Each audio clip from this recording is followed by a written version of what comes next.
So finally, we make it to the Ajax chapter, and this is where we get to have a lot of fun.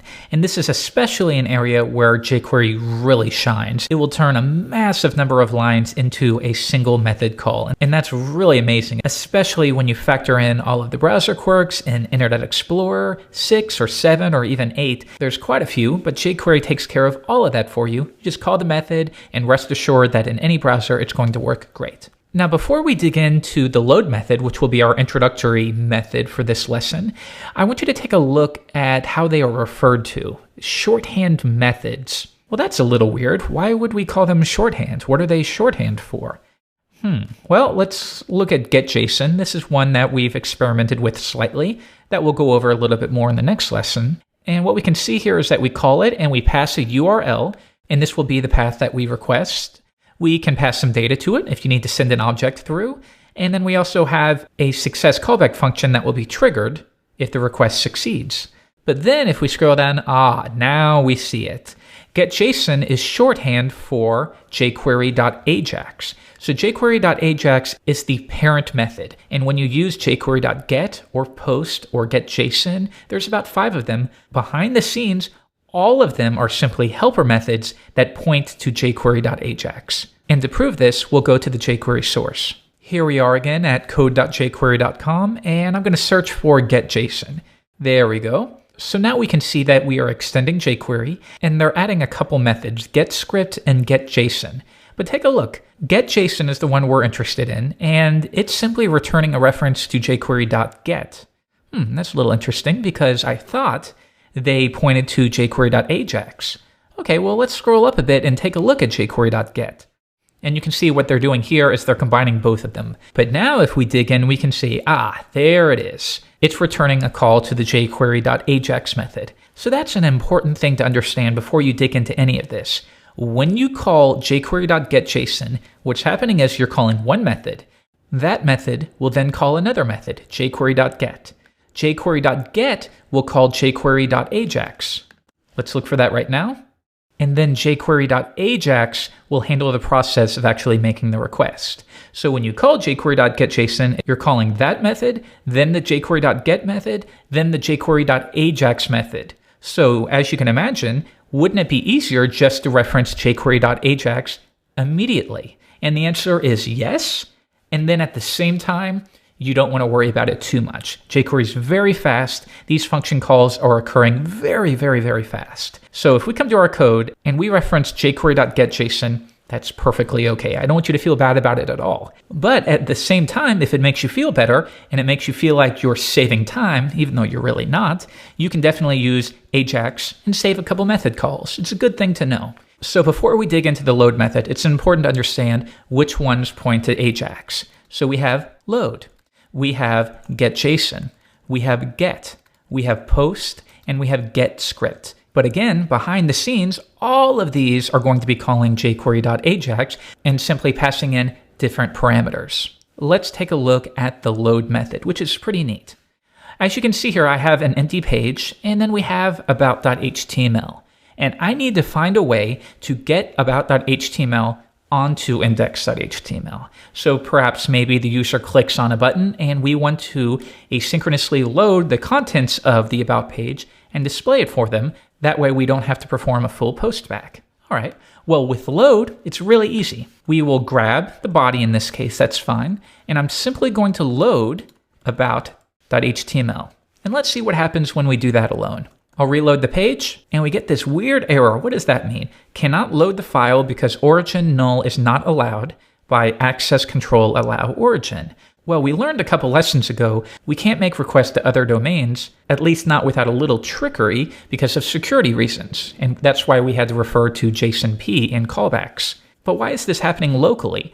And the answer is we need to have a local server set up in Chrome. You'll find that in Firefox, this is okay, but in Chrome, they have some security settings set up. So you would either need to load Chrome by passing a special flag, or if you're a PHP developer, you would drag your project to your htdocs folder and then run the server from there the way you would do it with any PHP project. For users who have access to Python, so mostly Linux and Mac, I'll give you guys a little tip. If we switch over to iTerm, I have an alias set up. So if I browse to, we're in lesson 23, and I run server, that's going to instantly create a server in the current folder. And now you can see that we've loaded that. So how are we doing that? Well, I simply have an alias set up. Alias server equals, and we're opening localhost, and we're using a Python server. It's as easy as that. So if you'd like to use this alias in your projects, you could do something like open up your bash profile, and you can see here, among other things, I have my alias set up right there. So I open that file, I paste it in, I'm done, so I can press Ctrl+WQ exclamation point to make sure that I exit, and we're all set up. So you can restart the terminal or reload it. You can browse to your lessons folder, and I'll go into, once again, lesson 23. I run server, and as easy as that, instant server. Really, really neat. All right, so I'm going to close all three of these out, and check it out. We have loaded the About page using one line of code. I'm going to inspect this element, though, because I'm curious what we got. I'll click on it right here, and we see within the body, we just loaded that whole page, and there is some stripping that's occurring here. We're not getting another dog type, but still we're getting this meta type, we're getting the title tag, and we're getting the container. But really, if we think about it, all I'm interested in is getting this container div in there. So wouldn't it be nice if there was a way where we could specify load the about.html file, but all I'm interested in is this div right here, and we can. The key is to pass a selector string after the URL. So we are loading about.html, and I'm interested in grabbing the element with a class of container. Let's try that out. Once again, I reload, we get the same thing, but now check it out. We've only loaded the div with the class some container. So it's important to understand that behind the scenes, jQuery is still fetching this whole page, and then it's parsing it however you need. So it's grabbing that whole page, and then it's filtering that down to only what we selected. But now we've easily loaded our About page without performing another request. So we could have an anchor tag here, and the value would be learn more about me. And this is going to link to the About page. So this could even be your navigation, your About page, and when the user clicks on it, you hijack that click event, and then you asynchronously load the page rather than performing a full page refresh. But for now, this will do. So the next step is we listen for when that link is clicked. For now, I'm just going to reference it like this, but you would of course need to be more specific. And we listen for when it's clicked. Then we paste this in, and we load the About page. Now, there's a couple things we need to take note of. Remember that when we click on a link, its default action is to link to a new page. So if I reload this and I click on it, it directs us to about.html. So if we want to intercept that, we need to remember to disable the default action. And in the case of an anchor tag, as we've learned, the default action is to link to that new page. So now when I click on it, we're not going to redirect to about.html, we're instead going to load the contents, like so. Now let's come back, and I'm going to switch to full screen. And rather than hard coding about.html, let's grab the URL out of the href. And rather than hard coding about.html, let's grab it out of the href attribute of what was clicked. So we can say var href is going to be equal to get the anchor tag that was clicked and grab its href attribute. Now we can load, and I can replace all of this with href. And then if we want, we can append container. Let's try it again. Reload the page, I click on it, and we still load about.html, but now we're grabbing that value dynamically. So the idea is maybe you could have a contact page as well. Contact.html. And for now, because we're working with a static site, we will have h2 contact me, and then we will represent a contact form here. So then back at index.html within our navigation, or we're going to be really lazy here and just do a new one, contact.html.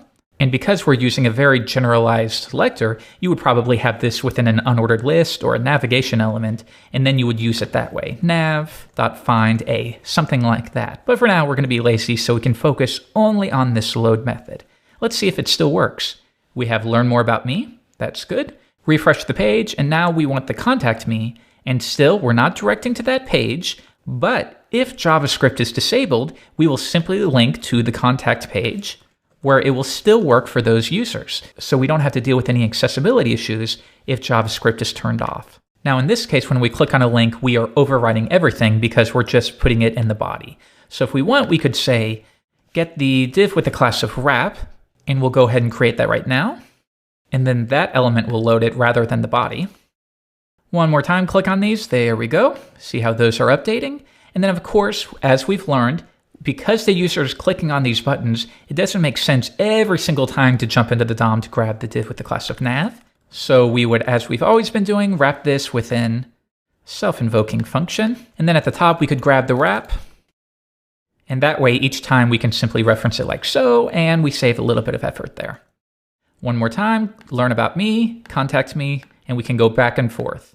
So there are lots of use cases for this. One thing you can imagine is, let's say that you want to click on the contact me, but rather than just loading the contact page, you want to load the contact form that is on contact.html, and then maybe you want to show that in a little light box. So they click on contact me, and you immediately see that form pop up, and that way the user doesn't have to be redirected to a specific contact page. So that's something I want you to try to work on tonight. How could you create a link where the user clicks on contact, and then it loads a contact form from contact.html and displays it on the page? And that's your assignment for tonight. I'll see you later.